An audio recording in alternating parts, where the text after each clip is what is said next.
Nutrition expert या dietitian, क्या इनमें दोनों में अंतर है? कोई खास अंतर नहीं है। तो सबसे बड़ी बात तो मुझे बहुत बुरा लगता है जब कभी मैं कुछ देखती हूँ कि कार्ब्स नहीं खाने चाहिए या फैट बिल्कुल बंद कर दीजिए या इस तरह की चीजें, ये बिल्कुल गलत है। खाना कम करना कभी भी आपके वजन को कम करने में हेल्पफुल नहीं होगा। प्रेगनेंसी में जो एक मिथ है या भ्रांति है, अंदर बच्चा पल रहा है इसलिए डबल खाओ, गुस्सा सा आने लग जाता है जब वो कहते हैं कि हमसे खाया नहीं जा रहा, हमको अच्छा नहीं लग रहा, हमसे खिल नहीं रहा। डाइटिंग के लिए खाना छोड़ देते हैं।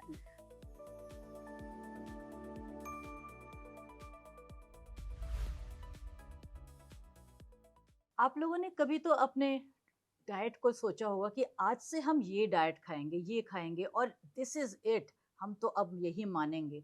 पर उस बहुत ही जल्दी क्या होता है कि हम उसको भूल गए और हमने कुछ क्रेविंग आ गई, कुछ आज तो पार्टी है, आज तो ऐसा है, आज तो बर्थडे पार्टी में जाना है, और हम फिर भूल गए और हमने एक और डेट फिक्स कर लिया। ये आपके साथ भी हुआ होगा और सभी के साथ होता है। नमस्ते दर्शकों, आइए आपका स्वागत है हर हेल्थ टॉक्स के पॉडकास्ट स्टूडियो में। और मैं हूँ होस्ट काकोली रॉय।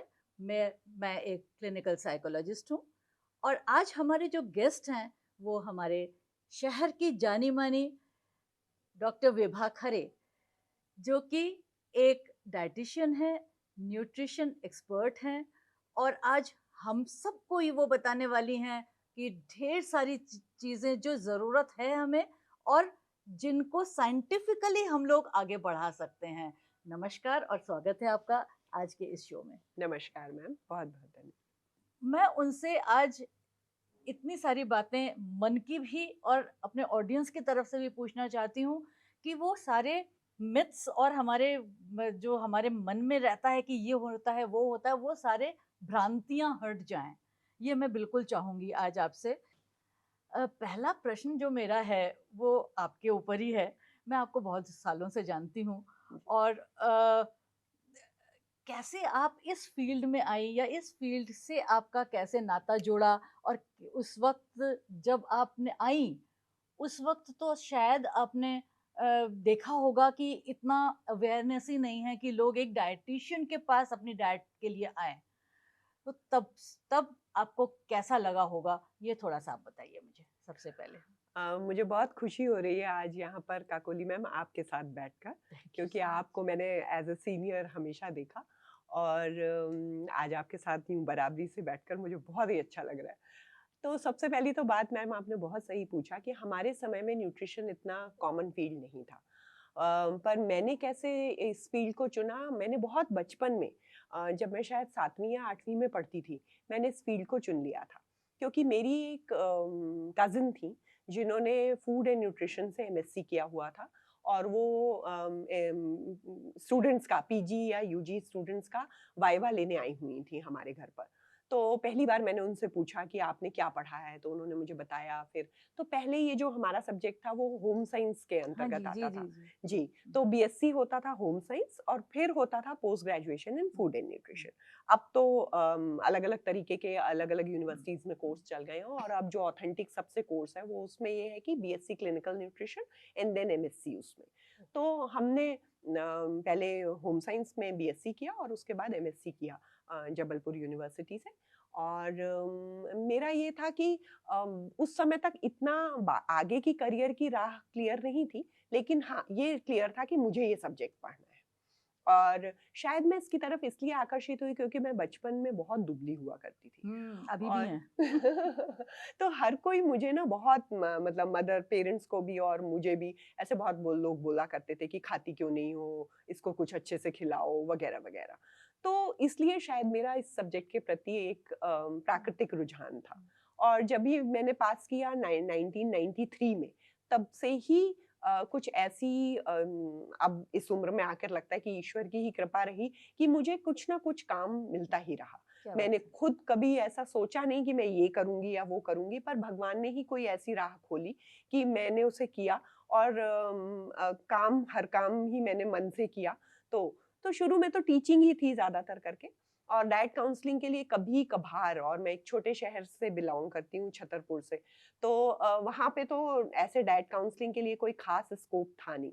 जबकि कि चूँकि एक तरफ फैमिली थी, मायके की तरफ से बहुत टी प्रोफ़ेसर्स, टीचर्स ये सब थे, और दूसरी तरफ से ससुराल वाले डॉक्टर्स और ये सब थे, तो परिचय सबके साथ था, सब लोग थोड़ा बहुत पूछ लेते थे, लेकिन इतना पॉपुलर नहीं था, नहीं था, नहीं था। नहीं था। टीचिंग ही जब एकमात्र हम लोग विकल्प उस था। समय की बात कर रहे हैं, जी, तो मैं ये कहूँगी कि हाँ, जब मैं बहुत छोटी थी, तो हम लोगों के समय भी होम साइंस सब्जेक्ट हुआ करता था और उसमें हेल्दी फूड की बात ज़रूर होती थी, जी। ना?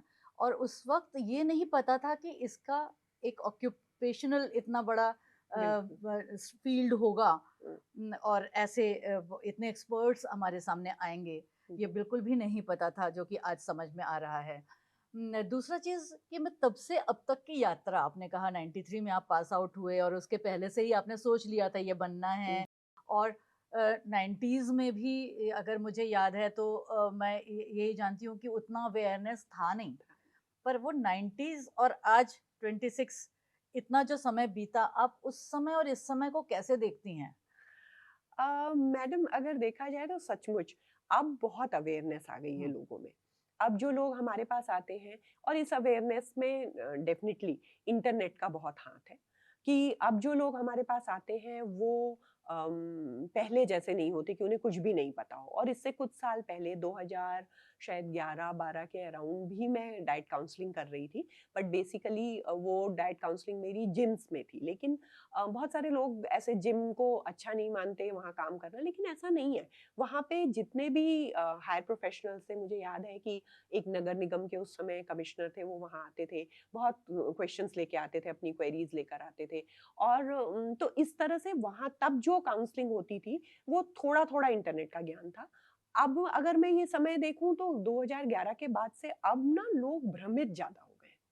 ओह! क्योंकि कि इंस्टाग्राम के हाँ, आने के बाद से बहुत सारा ऐसे भटकाव आ गया है, क्योंकि रील बनाने के लिए लोग कुछ भी कुछ बनाते भी हैं। बनाते हैं। जी। हम लोग इसकी बात ज़रूर करेंगे, हुँ, आगे करेंगे। जी, पहले हम लोग थोड़ा-सा बेसिक्स बात कर लें, क्योंकि जी, वाक़ई इंटरनेट में जो होड़ आया है, उसको हम लोग को थोड़ा डिटेल में देखना ही पड़ेगा, जी। है ना? मैं दूसरा सवाल या अगला सवाल आपसे करना चाहती हूँ कि अ, हर एक के पहले तो ये बताइए कि जो आपके नाम के साथ डेज़िग्नेशन जुड़ा है कि न्यूट्रिशन एक्सपर्ट या डायटीशियन, जी। क्या इनमें दोनों में अंतर है? मैडम ऐसा कोई ख़ास अंतर नहीं है, जैसे कि न्यूट्रिशनिस्ट कहलाती हैं, डायटीशियन भी कहलाती हैं, और न्यूट्रिशन एक्सपर्ट भी कहलाती हैं। सो सबका अपना-अपना वो है, मुझे लगता है बेसिकली जहाँ क्लिनिकल प्रैक्टिस में जितने लोग भी हैं वो डायटीशियंस वो करते हैं, और बाकी स्पोर्ट्स और some other fields are there, अगर उन सबको कवर करते हैं आप तो आप न्यूट्रिशनिस्ट कहलाते हैं। और अच्छा, कई साल हो अच्छा, जाते मतलब हैं तो लोग फ़ील्ड्स न्यूट्रिशन। अलग-अलग हो जाते हैं, तो बिल्कुल। अलग-अलग तरह से नाम लेते हैं, बिल्कुल, पर है बिल्कुल। एक ही। ये है एक ही, है एक ही। बेसिक जो हमारा क्वालिफ़िकेशन है वो सब में एक ही है। जी। तो विभा जी, मुझे आप एक और बात बताइए कि सबके अपने-अपने कुछ रूल्स, रेगुलेशंस और प्रिंसिपल्स होते हैं, जिन पर हम लोग चलना चाहते हैं, है ना? जी, जैसे as being a clinical psychologist मैं कहूँगी कि हम भी अपने कुछ नियमों से और हम भी अपने कुछ प्रिंसिपल्स को लेकर ही चलते हैं अपने हुँ, प्रोफ़ेशन में भी। जी। मैं आपसे पूछना चाहती हूँ कि आपके क्या हैं और आप उनको दर्शकों तक कैसे पहुँचा रहे हैं? जब आज ये बात हुई थी मैम कि अपन आज बात करेंगे, तो मुझे सबसे बड़ी खुशी इसी बात की हुई, क्योंकि बहुत सारी ऐसी बातें हैं जिनको हम शेयर करना चाहते हैं, पर हमको कोई सही प्लेटफ़ॉर्म नहीं मिलता, या बहुत बार बहुत अच्छे तरीके से कोई सुनने वाले नहीं मिलते। तो आज चूँकि ये अवसर है तो मैं कहना चाहूँगी कि हमारे न्यूट्रिशन में एक प्रिंसिपल है 5 फूड ग्रुप्स का, और मैं बहुत शुरू से इस 5 फूड ग्रुप सिस्टम को बहुत पसंद करती आई हूँ, क्योंकि इसमें बहुत ही क्लियर तरीके से और आसान तरीके से आम लोगों के लिए स्पष्ट किया गया है कि हमारे भोजन को 5 अलग-अलग ग्रुप्स में बाँटा गया है, और इन पाँचों ग्रुप में से किसी एक फूड आइटम को हमको ज़रूर सेलेक्ट करना चाहिए, और हमारे 3 मेजर मील होने चाहिए, कम से कम। बहुत सारे जगह 5 मेजर मील्स को भी फॉलो करने को कहा जाता है, बट हम 3 मेजर मील को बहुत फॉलो करने के लिए कहते हैं, कि ब्रेकफास्ट, लंच और डिनर।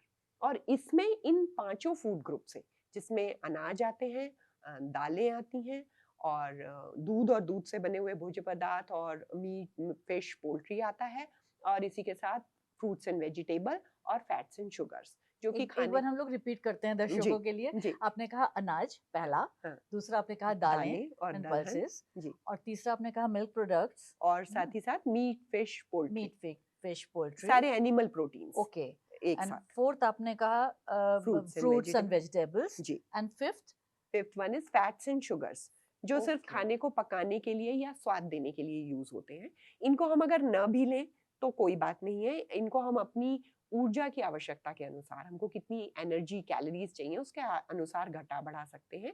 बट जो पहले वाले चार हैं वो हमको रोज लेने ही चाहिए और 3 मेजर मील में लेने ही चाहिए। ओके। तो सबसे बड़ी बात तो मुझे बहुत बुरा लगता है जब कभी मैं कुछ देखती हूँ कि कार्ब्स नहीं खाने चाहिए या फैट बिल्कुल बंद कर दीजिए या इस तरह की चीजें, ये बिल्कुल गलत है। क्योंकि जब भी हम अपने इन जो मेजर फूड ग्रुप्स हैं इनको ओमिट करते हैं या बंद करते हैं इनको खाना, और तभी हमारा खाना जो होता है वो बैलेंस नहीं रह जाता है।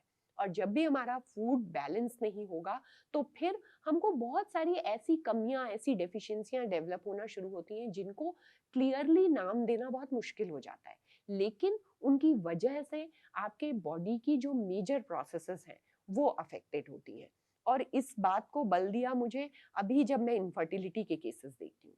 मैं मेजर लड़कियों में देख रही हूँ, लेडीज में देख रही हूँ कि पांचों फूड ग्रुप को यूज ही नहीं कर रही हैं और किसी एक को ओमिट कर रही हैं, वजन कम करने के लिए कुछ अपने ही मन से कर रही हैं। ये सारी चीजें देखने को मिल रही हैं। तो इस बात से मुझे अपने जो पुराना ज्ञान है उस पे बढ़ावा ही मिलता है कि देखिए, अगर आप पांचों फूड ग्रुप यूज नहीं करेंगे तो आप परेशान होंगे और बहुत सारी चीजें आपके ऊपर असर नहीं करेंगी और बहुत सारी आपकी बॉडी की मेजर प्रोसेसेस अफेक्टेड होंगी, जिनमें से एक फर्टिलिटी भी कितनी सरल लेकिन बेसिक बात है ये 5 फूड है। बहुत ही बेसिक।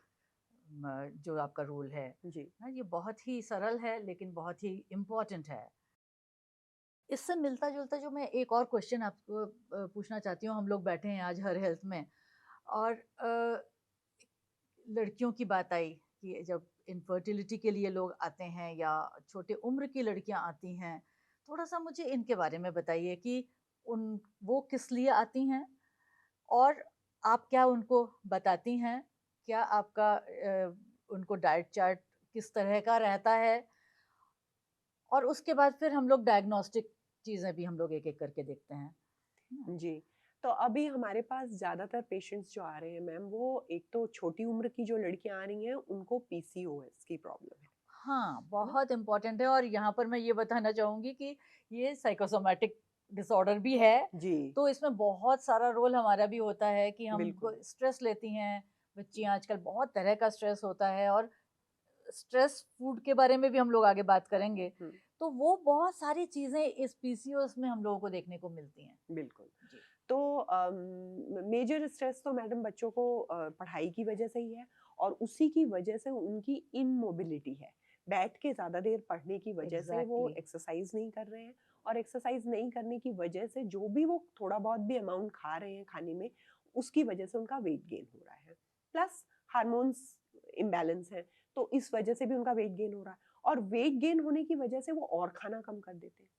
तो उनको एक इस बात के लिए कन्विंस कराना मेरी काउंसलिंग का एक सबसे अहम पार्ट रहता है, क्योंकि फूड आइटम्स के बारे में फिर भी लोग जान लेते, एक उन्हें क्वांटिटी नहीं पता होती और दूसरा उन्हें ये नहीं कन्विंस नहीं हो पाते किसी चीज को लेकर। तो वो मुझे एक बहुत बच्चों को स्किप समझाना रहता है। करते हैं बहुत ज़्यादा। जी बिल्कुल। और स्किप करने से हमेशा बॉडी में स्टोरेज की जो वो होती टेंडेंसी होती है वो बढ़ती है ना? क्योंकि इमरजेंसी में बॉडी को फूड आइटम कहाँ से मिलेगा, इसलिए वो फिर स्टोर पे फूड आइटम्स को रखती ओके। है। जब अब हम लोगों ने बहुत बार हम ऐसा सुनते रहते हैं ना, गड्ढे में कोई रह रहे हैं या किसी स्थान पे कोई इंसान कई दिनों तक अकाल के हुँ, समय हुँ, हुँ, या हुँ। ये जब बिल्डिंग्स गिर जाती भूकंप वगैरह के समय, कितने कितने दिनों तक लोग जिंदा रह जाते हैं बिना खाने के, क्योंकि उनकी बॉडी उस समय स्टोर करके चलती है एनर्जी को। उसको उस चूंकि पूरे दिन खाना नहीं मिला तो उसको समझ में आ जाता है कि तो ये स्टोरेज की सेम स्टोरेज टेंडेंसी इन बच्चों में भी बढ़ जाती है जब वो पर्टिकुलर अमाउंट ऑफ फूड नहीं लेते। तो एनर्जी की कमी होने की वजह से बॉडी स्टोरेज मोड में चली और जाती आपने कहा कि इस कारण से वेट बढ़ता है। है और इस कारण से उनका और वेट बढ़ता है है ना? तो खाना कम करना कभी भी आपके वज़न को कम करने में हेल्पफुल नहीं होगा। ओके, ये बहुत इम्पोर्टेंट मैसेज है। बिल्कुल, बिल्कुल, बहुत इम्पोर्टेंट मैसेज है और खाना कम करने से भी इसमें फ़ायदा नहीं मिलता। दूसरी ओर अगर आप किसी एक फूड ग्रुप को ओमिट कर देते हैं कि आप बिल्कुल ही फैट नहीं खाते, ये भी आपके लिए फ़ायदेमंद नहीं होता। क्योंकि जितने भी हमारे सेक्स हार्मोन्स हैं, जो कि इस समय प्यूबर्टी के समय एक्टिवेट होने चाहिए, वो अगर आप लो फैट डाइट लेंगे तो वो प्रोड्यूस ही नहीं होंगे। और इसके ऊपर सिर्फ़ इस साल का या इस 6 महीने का या इस 3 महीने का असर नहीं है। इसके ऊपर असर दिखाई दे रहा है आपके पिछले 2-3 साल का, 2-3-4 साल का।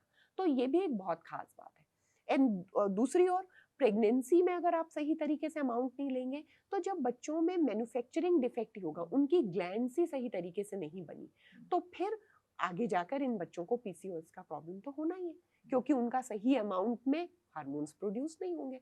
और पता कब चलेगा? जब प्यूबर्टी जब आएगी। उनकी प्यूबर्टी आएगी। प्यूबर्टी आएगी। तो ये पूरा पीरियड जबकि आप उनको सुधार सकते थे, आपका मिस हो जाएगा और आपको तभी पता चलेगा जबकि वो मतलब मिस हम ये करेंगे। कह सकते हैं कि मतलब माँ को प्रेगनेंसी टाइम से ही पता होना चाहिए बिल्कुल, कैसे क्या करना है, और इवन ऐसा नहीं है कि प्यूबर्टी के बाद हमें पीसीओएस या पीसीओडी का पता चल रहा है।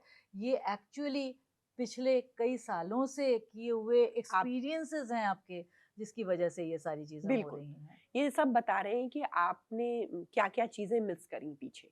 तो जब भी कोई बहुत सारे लोग हैं जो इस तरह की बातें कहते हैं, तो ये सिम्पटम्स जब आते हैं, बाल झड़ने लगना, नेल्स ब्रिटल नेल्स हमारे लिप्स के साइड में कॉर्नर्स का फट जाना या कई बार फिंगर्स पे आपके व्हाइट स्पॉट्स हुँ। आना, तो ये सब बहुत लेट मतलब अपीयर होते हैं साइन्स। डेफिशिएंसी तो उसके बहुत पहले से स्टार्ट हो चुकी रहती है।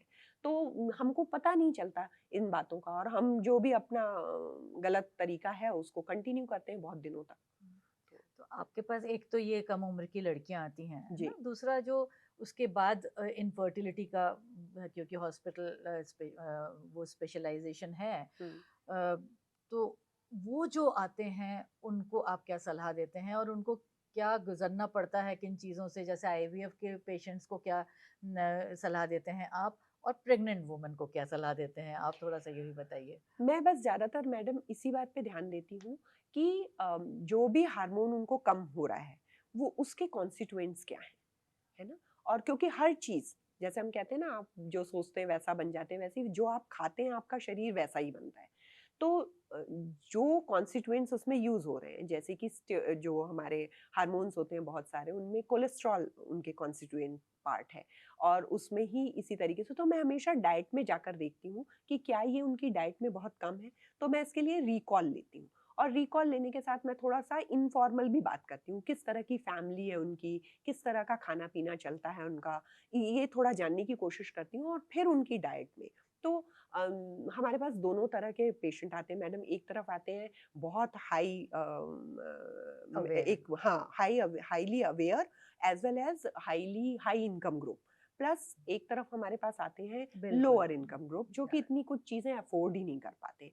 तो उनको मैं ख़ास करके ऐसी चीज़ें बताती हूँ कि जिनसे कम पैसों में भी वो अच्छे तरीके से आहार अफ़ोर्ड कर सकते हैं। तो मैं डाइट क्योंकि हमारे ये जो 5 फूड ग्रुप्स हैं उसमें सब तरह की चीज़ें दी हुई हैं, जो उन न्यूट्रिएंट्स को कंटेन करती हैं। तो हम उनमें से जो सस्ते वाले हैं वो हम उनको बता देते हैं और जो हायर इनकम ग्रुप है वो पहले ही अवेयर भी बहुत है और खा भी तो उनको तो ज़्यादातर हमें कुछ चीज़ों को कम करने की सलाह ही अच्छा, देनी पड़ती ऐसा है। भी करना पड़ता हाँ, है। बहुत सारी चीज़ें एक साथ खाते रहते हैं, हुँ। तो बहुत सारी चीज़ें कॉन्ट्राडिक्ट भी कर जाती हैं, तो इसलिए फिर उनको हमको कम करने की सलाह देनी पड़ती है।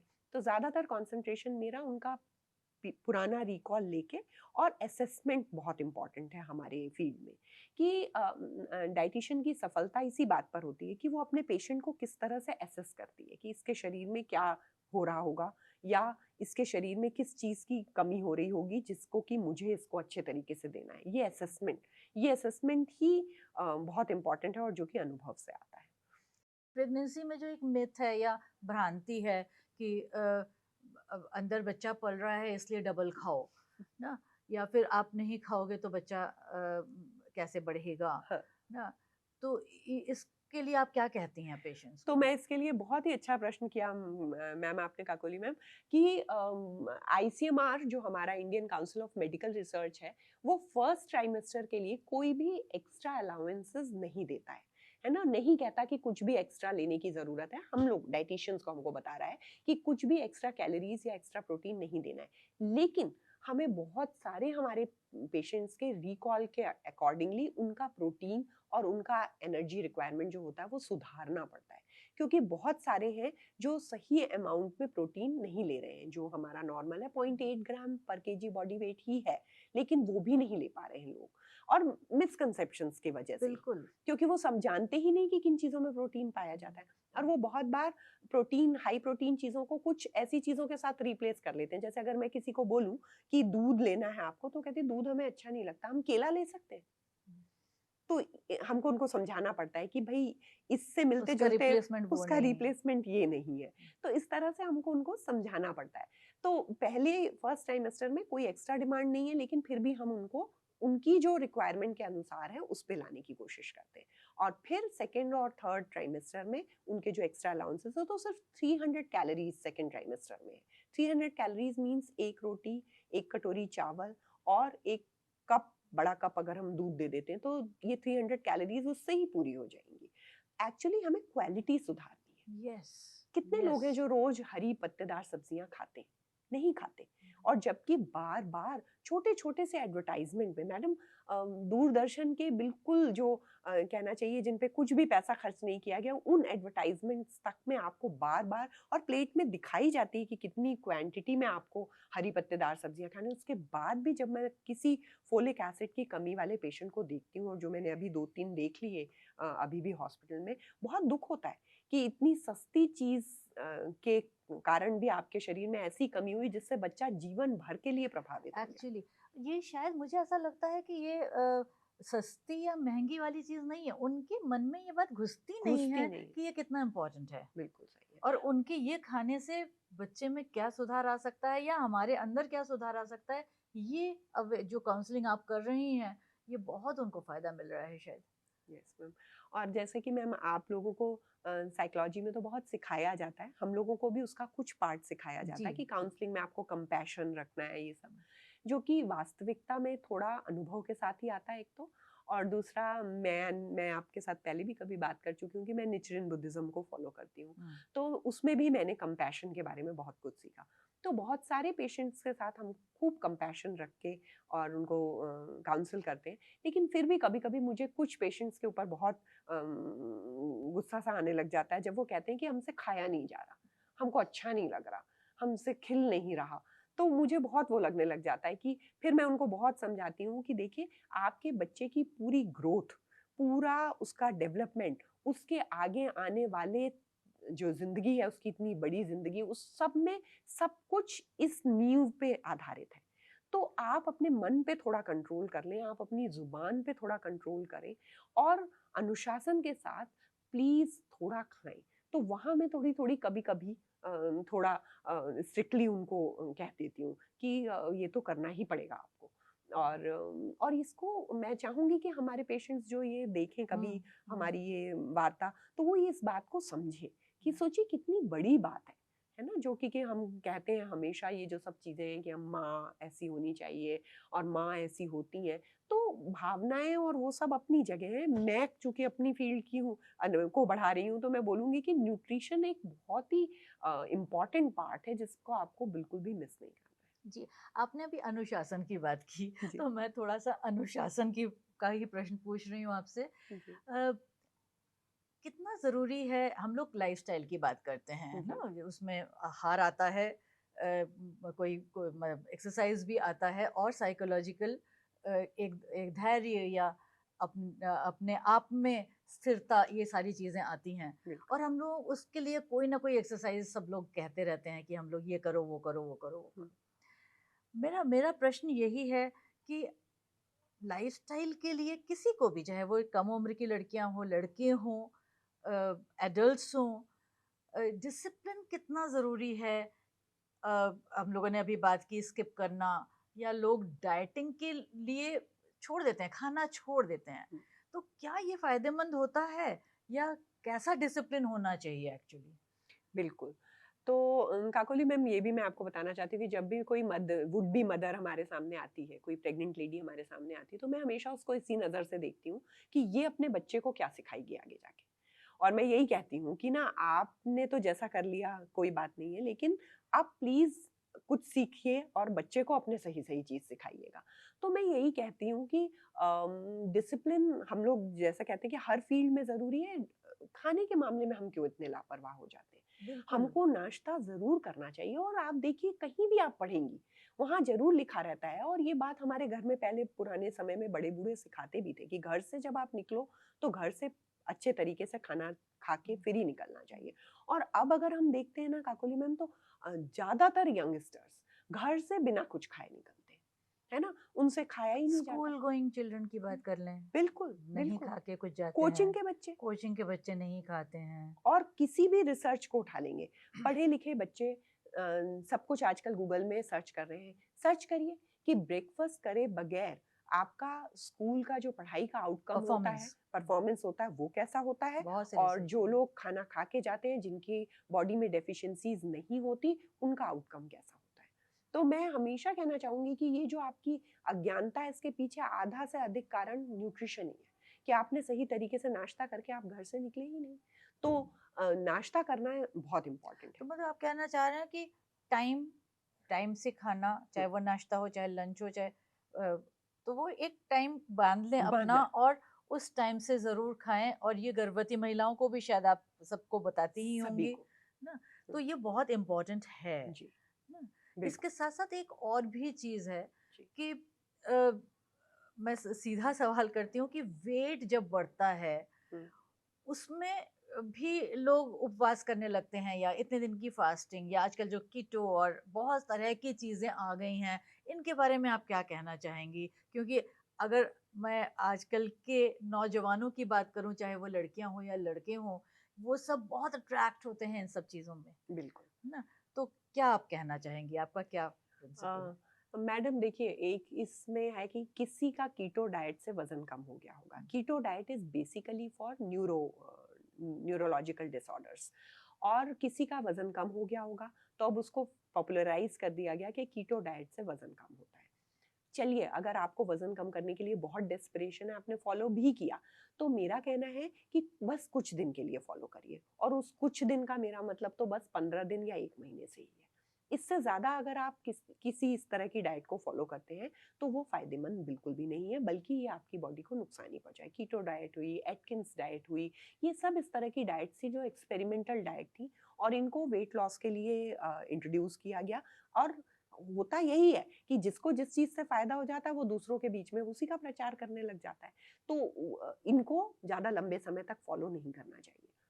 दूसरी बात कि बहुत सारी चीज़ें ऐसी हैं अगर आप देखें तो मेडिटेरियन डाइट, है ना? अभी फर्टिलिटी के मामले में बहुत कहते हैं मेडिटेरियन डाइट लीजिए। अगर आप मेडिटेरियन डाइट को क्लोज़ली फ़ॉलो करेंगे या देखेंगे, पढ़ेंगे, तो आपको पता चलेगा कि जो हमारी इंडियन डाइट थी, वो तो पहले से ही हमको ऐसी चीज़ें बता रही थी, है ना? जो हमारे घरों में खाया जा रहा था, वो पहले से ही ऐसा था कि हम 2 अनाज खाते थे। कभी भी हम लोग एक अनाज के ऊपर डिपेंडेंट नहीं रहे, हम हमेशा से और मोटे अनाज बहुत लोगों ने बाद में खाना शुरू किया, हम लोग तो कितने सदियों से खा रहे थे। ये तो ट्रेडिशन है। हमारी इंडियन डाइट जो है और इंडियन में भी हमारी जो स्टेट वाइज़ भी अगर हम देखें, तो चाहे वो साउथ इंडियन फूड हो, चाहे वो नॉर्थ इंडियन फूड हो, उसमें ये पाँचों फूड ग्रुप्स आ जाते हैं, है ना? और उनके कॉम्बिनेशंस भी इसी तरीके से बनाए गए हैं, है ना? हम लोग हमेशा ही किसी हाई कार्बोहाइड्रेट चीज़ को किसी प्रोटीन रिच चीज़ के साथ कंबाइन करते हुए आ रहे हैं। तो बेहतर होगा कि हम अपने कोई कॉम्बिनेशन सोचने की बजाय जो ऑलरेडी बने हुए हैं, उनको फॉलो करें। हुँ? और ये पाँचों फूड ग्रुप को अगर आप फॉलो करते जाएँगे तो भी बहुत अच्छा रहेगा। तो हम इस तरीके से और बस क्वांटिटी के लिए आपको एक्सपर्ट के पास जाना पड़ेगा क्योंकि आपके हाइट और वेट के अकॉर्डिंग वो हाँ, आपको बता देंगे कि आपको कैलकुलेट। क्या क्वांटिटी खानी है।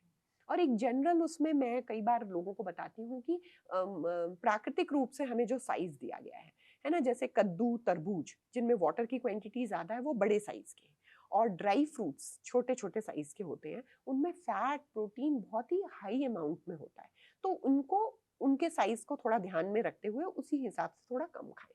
और जो ज़्यादा बड़े हैं उनको अच्छा, थोड़ा उनको ज़्यादा भी ज़्यादा खा लें। है, ये अच्छा ये है। मुझे ऐसे जनरल अभी लगने लग गया है हुँ, सोचने से हुँ। कि ये इस तरह से हम अगर चलें तो हम क्वांटिटी को भी फ़ॉलो कर सकते हैं। बिल्कुल, बिल्कुल। जी, जैसे अब पोस्ट डिलीवरी भी आप काउंसल करती हैं जी।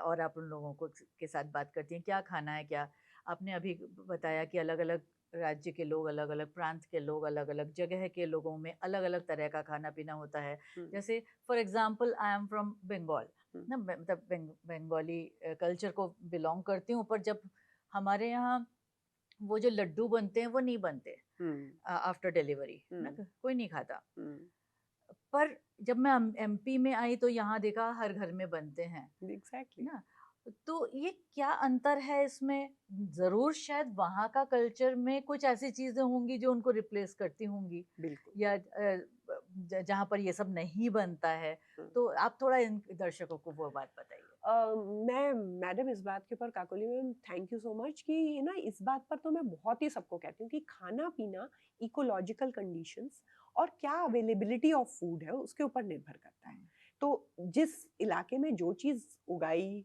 और जो चीज़ पाई जाती है, ज़्यादातर लोगों का फूड वही होता है। हम्म, तो हमको कभी भी खाने को रिलिजन रीजन इन सब से ज़्यादा जोड़ना नहीं चाहिए। मतलब हमको बिल्कुल कोशिश करनी बिल्कुल चाहिए कि हमको जो अवेलेबल है हम वो चीज़ों से अपना काम चलाएँ। और मैं हमेशा पोस्टपार्टम मदर्स को यही कहती हूँ कि ड्राई फ्रूट्स के लड्डू या गुड़ के लड्डू दिए जाते थे ठीक है उसमें आयरन का कंटेंट ज्यादा होता है लेकिन पुराने समय में ऐसा भी होता था कि महिलाओं को बार बार और अदरवाइज नहीं खाते थे शायद हाँ और बहुत बार हाँ खाना दिया भी नहीं जाता था तो इसलिए ये रहता था कि भाई चलो ऐसी चीज दे दी जाए हाई कैलोरी हाई न्यूट्रिएंट्स की ताकि ये जो लंबा समय है उनका बीच का नाश्ते और खाने के बीच का या उनको खाना कभी देर से दे पा रहे हैं क्योंकि महिलाएं और भी किसी कामों में लगी हुई हैं तो उनको एनर्जी की कमी ना पड़े और मिल्क प्रोडक्शन सही तरीके से होता रहे हम्म, साथ ही साथ ये भी एक मिथ बहुत फैला देते हैं कि उड़द की दाल खाने से ऐसा हो जाएगा हम्म, बैगन नहीं खाओ ये सब मिथ भी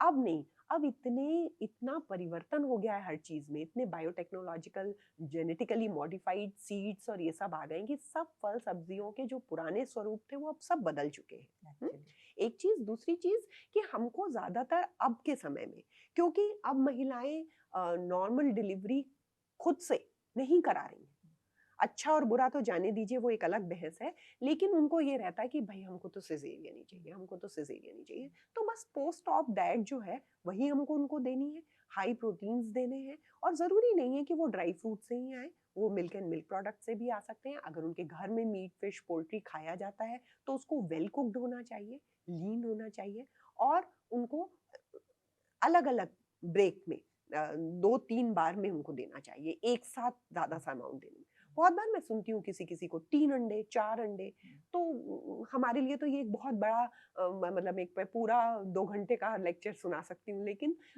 हमको ये है कि हम उनको यही समझाते हैं कि इसको 2 टुकड़े में लीजिए अगर आपको 2 अंडे है रिक्वायर्ड तो एक हम अलग टाइम पे देंगे एक अलग टाइम पे देंगे ऐसे ही बाकी चीज़ों की भी हम टुकड़ों में देंगे और बहुत ज़्यादा ड्राई फ्रूट्स और बहुत ज़्यादा गुड़ जब आपको सिजेरियन डिलीवरी है तो फिर ब्लड शुगर लेवल पे हमको थोड़ा ध्यान रखना पड़ता है क्योंकि नहीं तो घाव भरने में देर होती है स्टिचेस ठीक तरीके से नहीं भर पाते और जितना ये पीरियड लंबा खींचेगा उतना आप बच्चे को ठीक से फीड नहीं करा पाते हैं है ना जब तक आपके अंदर नॉर्मल वेलबींग नहीं आती तब तक आप खाना पीना सही तरीके से नहीं खाते फिर आपका मिल्क प्रोडक्शन अफेक्टेड होता है तो ये सब चीज़ें समझा समझा के उनको अ, जैसे अभी आपने कहा ब्लड शुगर की बात की जी चाहे हम लोग कोई भी ऐसी हॉर्मोन्स की बात कर लें तो उनमें कोई पर्टिकुलर डाइट आप बताते हैं कि डायबिटीज़ है तो थायराइड है तो या फिर आपने ऑलरेडी बताया है पीसीओएस और पीसीओडी या फिर इस तरह के हार्मोनल डिसऑर्डर्स जब होते हैं तब क्या होता है ना तो आप कोई अलग से डाइट उन लोगों को भी बताते हैं मैम बहुत बड़ा चैलेंज है हमारे लिए ये जो गेस्टेशनल डायबिटीज़ के पेशेंट्स हम्म आते हैं हम्म क्योंकि इनको पर्याप्त मात्रा में भोजन भी देना है लेकिन उनकी ब्लड शुगर लेवल को बढ़ने से भी रोकना है और अधिकांश पेशेंट्स इसीलिए इंसुलिन पे रखने पड़ते हैं क्योंकि इंसुलिन उनकी बॉडी में फिर ऐसा एनवायरनमेंट क्रिएट करता है जो कि नेचुरल एनवायरनमेंट से मिलता जुलता है क्योंकि अगर हम उनकी ब्लड शुगर लेवल को कंट्रोल करने के लिए उनको कम आहार देंगे तो फिर बेबी की ग्रोथ अफेक्ट होगी। तो ये एक हमारे लिए बहुत बड़ा चैलेंज है, इसीलिए हम अब के समय में, पुराने समय से अब के समय में ये बहुत बड़ा परिवर्तन आ गया है कि हम हर मदर को कहते हैं कि मीठा बहुत ज़्यादा नहीं खाना है, प्लेन शुगर्स नहीं लेनी है आपको, क्योंकि हम फिर आपको हमको कॉम्प्रोमाइज़ करने पड़ेंगे कॉम्प्लेक्स कार्बोहाइड्रेट्स भी, है ना? मतलब जो अनाज, अनाज। और जबकि आप अनाज अगर खाते रहेंगे शुरू से ही, शक्कर नहीं खाएँगे, प्लेन शुगर, तो आपका कॉम्प्लेक्स कार्बोहाइड्रेट्स होते हैं वो, और धीरे-धीरे एनर्जी देते हैं, धीरे-धीरे रेगुलेट ब्लड शुगर लेवल को रेगुलेट करते हुए हमको एनर्जी देते रहते हैं। तो उनको खाना बंद करना घातक होता है। तो इसलिए हम कहते हैं कि प्लेन शुगर को मत खाएँ। और इसीलिए हम उनको पुराने समय की धारणा के अनुसार गुड़, हनी, इन सब चीज़ों को ज़रा कम लेने के लिए कहते हैं, क्योंकि सब अल्टीमेटली शुगर के ही, सिंपल शुगर को ही बढ़ाते हैं। बिल्कुल। तो ये एक बस परिवर्तन तो है। ये तो है कि इन लोगों को, जिन लोगों को प्रॉब्लम हो है या फिर आगे चलकर भी डायबिटीज हो सकता है, जी। उनके लिए है। पर एज सच हुँ, न, बढ़ते हुए युवा कह लें या फिर सभी एडल्ट्स के लिए हम बात कर रहे हैं हुँ, कि मिठाई की जो बात होती है, एक बहुत क्रेविंग होती है। जी। और हमारे सब्जेक्ट में ये जुड़ा हुआ है, क्योंकि जब क्रेविंग होती है, एक एक स्ट्रेस हुँ, स्ट्रेस ईटिंग वाली चीज़ भी आती है, बिल्कुल। और वो मीठे से ही सैटिस्फाई होता है। हुँ, चॉकलेट्स हैं या फिर ऐसे कोई मिठाई है, या फिर खाने के बाद तो ज़रूर कुछ मीठा खाना है। हुँ। ये जो क्रेविंग होती है, इसका दुष्परिणाम या परिणाम क्या होता है आपके अनुसार? और क्या करना चाहिए लोगों को, ए आम जनता को? बिल्कुल मैम, एक तो जिनको ये क्रेविंग्स होती हैं हुँ, और अगर बहुत जल्दी-जल्दी होती हैं, तो उनको अपना ब्लड शुगर लेवल ज़रूर चेक कराना चाहिए। जी। क्योंकि कुछ ना कुछ गड़बड़ होता है, मतलब स्पाइक आने के बाद जब वो लो हो जाता है तो आपको क्रेविंग होती है। तो एक तो आप ब्लड शुगर लेवल अपना चेक करा लें।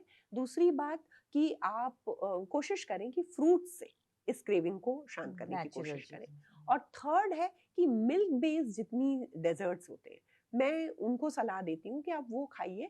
और उसमें जैसे ही मैं ये बोलती हूँ वैसे ही लोग कहने लगते हैं, मैडम मुझे शुगर का प्रॉब्लम है। तो मैं कहती हूँ कि मैंने एक भी बार नहीं बोला कि उसमें आप शुगर डालिए। हाँ, मैं सबको ये सलाह दे रही हूँ मैम अभी कि आप बिना शक्कर का खीर बनाइए, कस्टर्ड बनाइए, और पिसी शक्कर अपने पास रखिए, और उसके ऊपर थोड़ी सी पिसी शक्कर स्प्रिंकल कर दीजिए। क्योंकि स्वाद चाहिए हमारी जबान को। जब आप चम्मच से वो बाइट लेंगी तो आपको शक्कर का स्वाद आ जाएगा। और कभी भी अगर आपने ज़्यादा शक्कर की चीज़ खाने के बाद कोई चीज़ ली हो, जैसे बिस्किट खाने के बाद या मीठा खाने के बाद आपने कभी चाय पी हो, तो आपको मीठी लगी है? नहीं लगी। कभी नहीं। तो फिर इसी तरीके से जब आप पहला बाइट ले लेंगे तो बाकी के बाइट्स आपको ऐसे ही लगेंगे कि पहले ज़्यादा शक्कर के खा लिए, शायद इसलिए मीठा नहीं लग रहा है। तो अपने आप को बुद्धू बनाइए और इस तरह से अपनी शुगर को कंट्रोल करिए। और इस तरह से हम शुगर कंजम्पशन को बिल्कुल कंट्रोल कर सकते हैं, लेकिन मिल्क बेस्ड डेजर्ट्स खा भी सकते हैं, क्योंकि वो फ़ायदेमंद होते हैं। आप ऐसे दूध नहीं पीते, आप ऐसे दूध नहीं लेते, तो कम से कम खीर खाएँगे तो इस बहाने आपके पास चली जाएगी, दूध चला जाएगा। लेकिन उसमें शक्कर डालना बिल्कुल भी ज़रूरी नहीं। बहुत बहुत बढ़िया। मतलब बहुत अच्छे से आपने बताया कि हाँ, इतने सिंपल तरीके से भी हम लोग इस चीज़ को कम कर सकते हैं।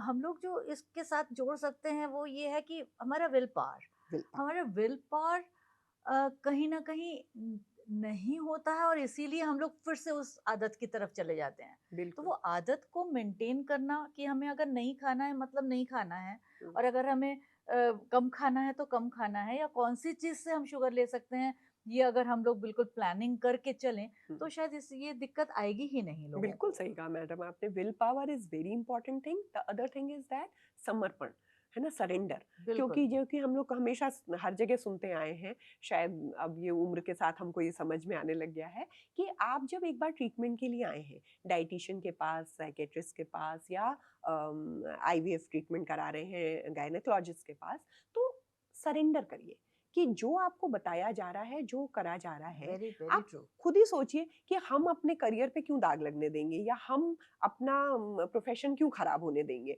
तो हम आपको जो कुछ भी बता रहे हैं, हम पे थोड़ा सा बिलीव करिए और सरेंडर करिए कि ठीक है, आप ये कह रही हैं तो हम ये खा लेते हैं। तो इस तरह से अगर आप थोड़ा सा चलेंगे तो डेफिनेटली आपको फायदा मिलेगा।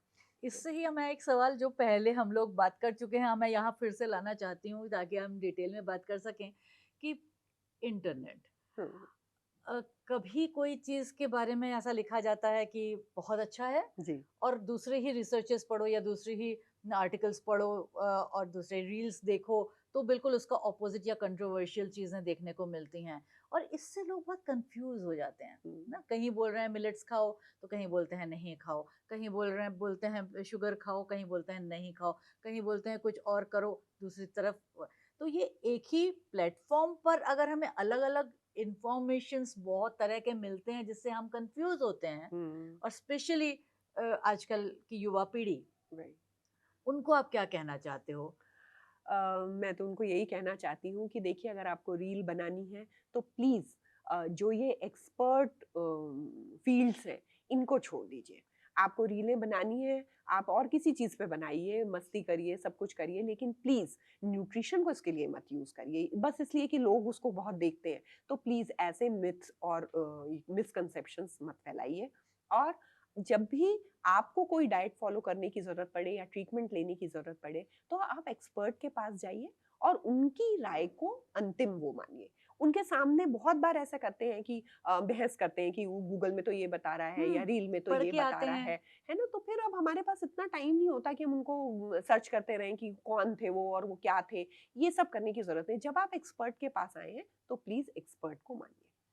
मैं कभी-कभी मतलब पेशेंट से कहती हूँ जो हमारे पास आते हैं यहाँ पर कि जब आप एक एक्सपर्ट की जगह आ रहे हैं यानी हॉस्पिटल जहाँ हुँ, पर डॉक्टर्स हैं, जहाँ पर क्लिनिकल साइकोलॉजिस्ट हैं, जहाँ पर मतलब लर्नेड क्लिनिशियंस लोग सब हैं, डाइटिशियन हैं, फिजियोथेरेपिस्ट हैं, सब लोग हैं।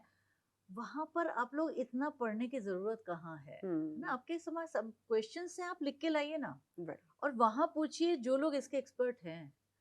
आपको सब आंसर मिलेंगे और स्ट्रेस नहीं होगा। बिल्कुल, उससे तो स्ट्रेस होता है जब हम लोग तरह-तरह की चीज़ें पढ़ते हैं और अपने मन में कन्फ्यूजन बना लेते हैं कि बिल्कुल, ये अच्छा है, ये खराब है, ये तो बहुत खराब है जो हम कुछ दिनों से कर रहे थे, इसलिए कर रहे थे क्योंकि पढ़ा था। बिल्कुल।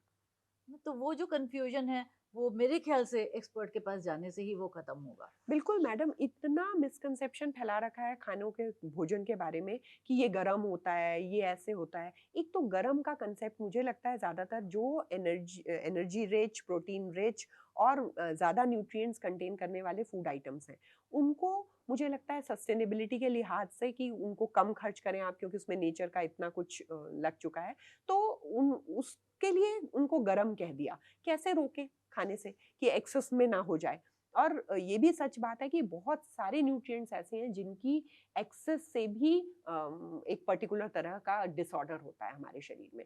तो इसलिए बहुत ध्यान रखें कि आप एक्सपर्ट को ही मिलें और उसकी राय को अंतिम राय मानकर उसे ही फॉलो करें।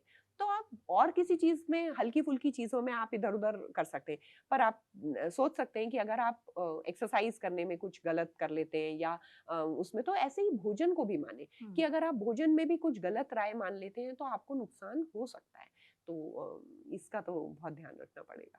हुँ, हुँ। जी, बिल्कुल, बिल्कुल। जी। तो मतलब आप ये कहना चाह रहे हैं कि अ, कभी भी हम लोग कंप्लीटली कोई चीज़ के ऊपर ऐसे फॉलो ना करने लगें, हम हुँ, लोग एक्सपर्ट की राय ज़रूर लें बिल्कुल। और हर एक का शरीर अलग है, हुँ, शायद हर एक को ज़रूरत बिल्कुल, अलग है बिल्कुल। और उस ज़रूरत के अनुसार जब हम लोग अपना हुँ। डाइट का सोचेंगे तो और वो किसी शायद ज़्यादा। पर्टिकुलर पेशेंट को हमने कोई बात बताई है, वो उसके हुँ, हिसाब से बताइए। Exactly. It's not to be followed by everyone जो वो आगे जनरलाइज़ फॉलो नहीं है। करे। जनरलाइज़ नहीं है। किसी को कुछ ज़रूरत है, किसी को जैसे अभी आपने भ्रांतियों की बात कही, मिसकंसेप्शन की बात कही।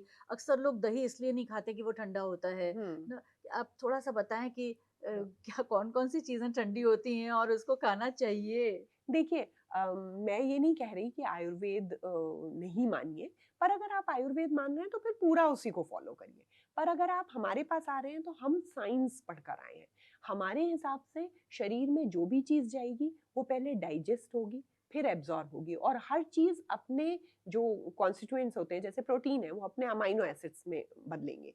तो जब हम दही लेते हैं या हम दूध लेते हैं, दोनों ही हमारे शरीर में जाके डाइजेस्ट होते हैं और अल्टीमेटली अमाइनो एसिड्स में कन्वर्ट होते हैं।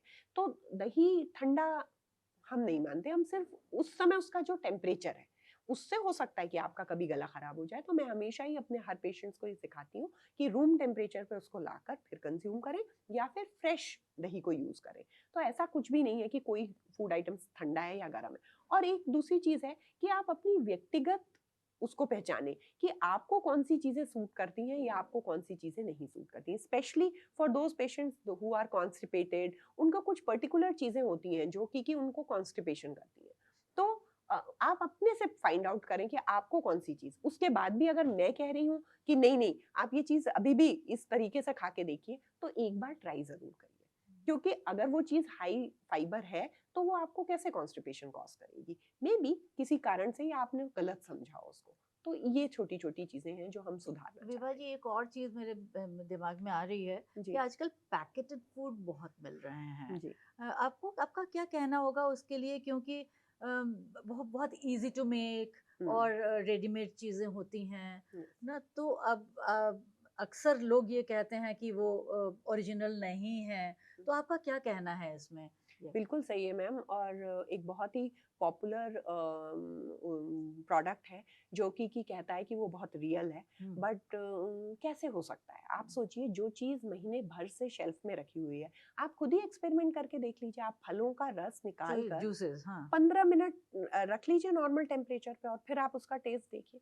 तो कैसे ऐसा हो सकता है? उसमें प्रिजर्वेटिव्स तो है ही है ना? और इसीलिए, और यही कारण है, ये processed food, ready to cook और इस तरह के जो हम फूड आइटम्स खाते आ रहे हैं, इन्हीं की वजह से ये अब एक महामारी की तरह फैल गया है कि हमको समझ ही नहीं आ रहा है कि बहुत सारी बीमारियां किस वजह से हो रही हैं। तो कैसे इसको कम करें? तो कम से कम प्रोसेस्ड फूड का इस्तेमाल करिए। इनको सिर्फ इमरजेंसी के लिए रहने दीजिए।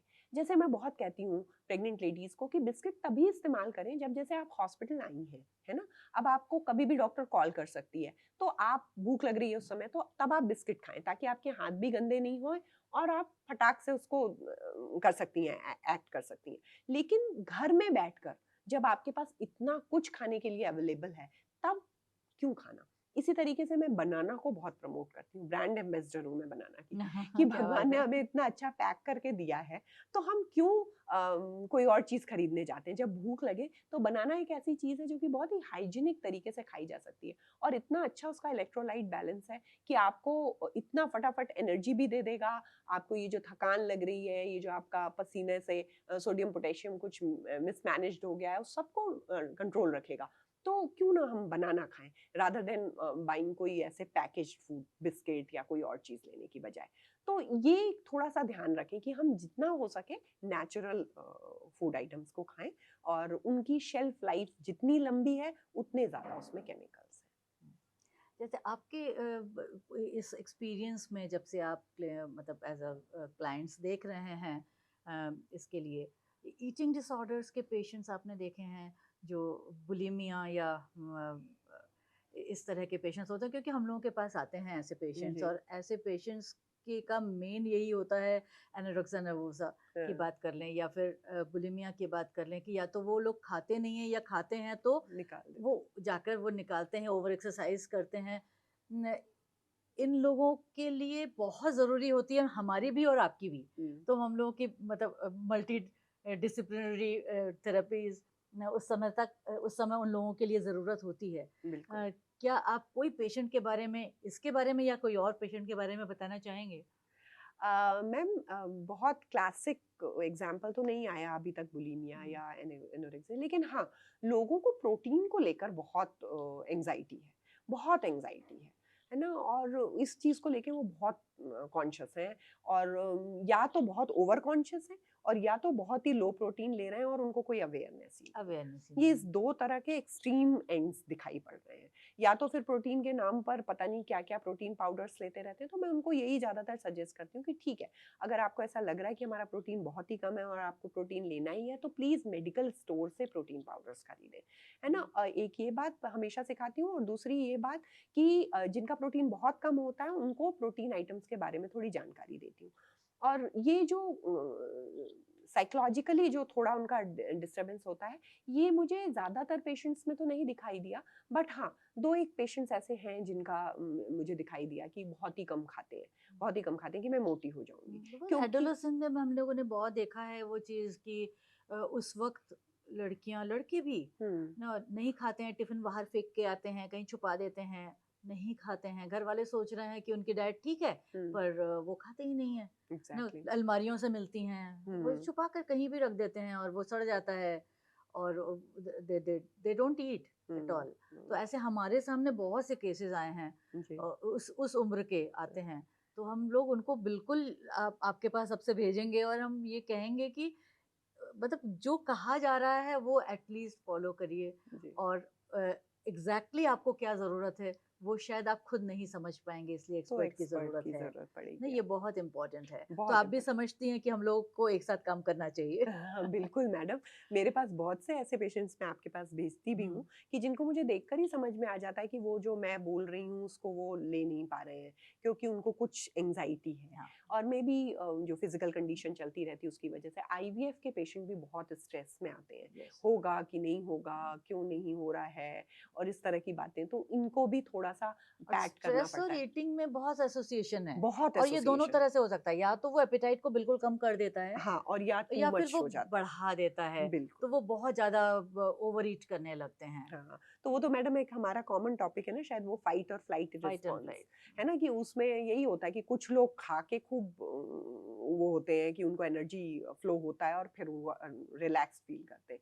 तो ये तो है, ओबेसिटी के पीछे बहुत बड़ा बहुत एक बड़ा कारण है, ये जो साइकोलॉजिकल स्ट्रेस स्ट्रेस ईटिंग, और हाँ। बहुत सारी चीजें ऐसी हैं जिनमें उनको रियल स्ट्रेस लेने की जरूरत नहीं है बट वो ले लेते हैं, है ना। तो ऐसे सारे पेशेंट्स तो मैं यस, आपकी यस। तरफ भेज देती हूँ, जिनको मैं खाने के बारे में मैं उन्हें जितना भी बता सकती हूँ बता देती हूँ। और जैसा कि आपने बोला क्लाइंट्स, तो एक खास क्लाइंट हमारे पास आई थी जो कि सुन और बोल नहीं सकती थी, अच्छा, तो उनकी काउंसलिंग करना मुझे बहुत इंटरेस्टिंग लगा, इंटरेस्टिंग लगा। बहुत इंटरेस्टिंग लगा। हालांकि उनकी मदर इन लॉ साथ में थी और वो उनको कुछ कुछ साइन लैंग्वेज में समझाती जा रही थी, मगर वो इतनी अच्छी पेशेंट थी कि वो खुद भी मुझे बहुत इशारे कर करके समझा रही थी कि मैं ये खाती हूँ, ये खा लेती हूँ, और सब कुछ वो समझा पाई मुझे कि वो क्या क्या खाती हैं। और मैंने जरूर उनकी मदर इन लॉ के थ्रू उनको समझाया, लेकिन उन्होंने अपनी सब बातें मुझे डायरेक्टली समझा दी। क्या बात है। तो ऐसे पेशेंट्स के साथ अच्छा लगता है।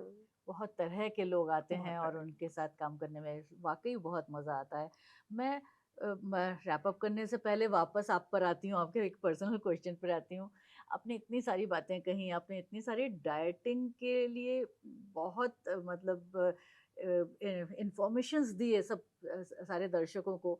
आपने कितना अपने ऊपर लागू किया ज़रा वो बताइए आप, और सच में किया कि नहीं किया, क्योंकि आपकी तो फ़िज़ीक ही ऐसी है। हाँ, हुँ, दुबले होने के मामले में मैं सच कहूँगी मेरी फ़िज़ीक ही ऐसी है, इसके लिए नहीं कुछ मैं करती, लेकिन मैं एक अगेन निचिन बुद्धिज़्म में एक चीज़ पढ़ाई जाती है, हुँ, रिपल इफ़ेक्ट, कि हम जैसा करते हैं एक्चुअली लहरों के समान उनके इफ़ेक्ट्स हमको हमारे आस-पास दिखाई देते हैं। तो मैं हमेशा हेल्दी डाइट को इसीलिए फ़ॉलो करने की कोशिश करती हूँ क्योंकि कि मेरे आस-पास जो लोग हैं, उनको फिर मैं कैसे सिखाऊँगी कि उन्हें क्या खाना है? तो मैं इसको, और इसी तरह से एक्सरसाइज को भी मैंने इसीलिए इनकॉर्पोरेट किया अपनी लाइफ स्टाइल में, क्योंकि ये भी एक बहुत इंपॉर्टेंट पॉइंट है, और हम दूसरों को कैसे सिखा सकते हैं जब हम खुद उसको फॉलो नहीं करें। बिल्कुल। तो मैं उसको फॉलो करती हूँ, और बस एक ही चीज़ और मैं फॉलो करती हूँ जिसके लिए मैं हर लोगों को कहना चाहती हूँ कि बहुत मोटे होने से पहले, 8-10 किलो वजन बढ़ाने से पहले आप क्यों नहीं 2 या 3 किलो वजन बढ़ने पर ही कॉन्शियस हो जाते हैं। और अगर आप ऐसा करेंगे तो कभी ऐसी जरूरत ही नहीं पड़ेगी कि कार्ब्स नहीं खाना है, कि फैट नहीं खाना है। आप 2-3 किलो वजन बढ़ने पर ही अगर हमारे पास आ जाएंगे, या आप खुद भी सेल्फ अवेयर हो जाएंगे, एक्सरसाइज बढ़ा देंगे, तो आपका अपने आप वजन कंट्रोल हो जाएगा। तो नॉर्मल वेट रेंज में रहना हमको सबको सीखना पड़ेगा। क्या बात है! जी मतलब ये खाली डाइट नहीं है या खाना-पीना नहीं है, जी हमें एक्सरसाइज़ करना है, हमें विल पावर स्ट्रॉन्ग रखना है, हमें कुछ ना कुछ करते रहना है, एक्टिव रहना है और बिल्कुल। तभी शायद हम लोग फिट रह पाएँगे और अच्छा रह और पाएँगे। तभी हम दूसरों को कुछ दे पाएंगे, वरना हम हमेशा अपने में ही लगे रहेंगे। तो ये तो एक बहुत खास तो बात है। आपने खुद तो किया, क्या आपके घर के लोग और आपके बच्चों ने भी इसको फ़ॉलो किया? बिल्कुल मैम, बस भर सब लोग फॉलो करते हैं, और जो नहीं फॉलो करते उनके पीछे मैं लगी रहती हूँ, और यही कंपैशनेट काउंसलिंग हमको लगातार जारी रखनी है। जी बहुत-बहुत धन्यवाद, क्योंकि इतनी ऑनेस्ट, इतने अच्छे आंसर्स देने के लिए, इतने लोगों को अवेयर करने के लिए कि क्या होना चाहिए और क्या सही है, क्या गलत है, ये सारी चीज़ें बताने के लिए। मैं दर्शकों को इतना ज़रूर बताना चाहूँगी कि आज की कन्वर्सेशन से इतना तो समझ में आ ही गया होगा कि ब्रेन एंड बॉल मतलब हमारे मस्तिष्क और हमारी कटोरी में बहुत ज़्यादा एसोसिएशन है। बिल्कुल। हम लोग इसको लेके चलें, इसको समझ के चलें और हम लोग ज़रूरत है जितनी उतनी खाएँ। हम लोग उसके पीछे नहीं पड़े जो मिल रहा है, जो दिख रहा है, जो अवेलेबल है, बल्कि क्या हमें ज़रूरत है उसके लिए ज़रूरत को समझें और जहाँ ज़रूरत नहीं समझ में आ रही है, वहाँ एक्सपर्ट से मिलें। Thank you so much.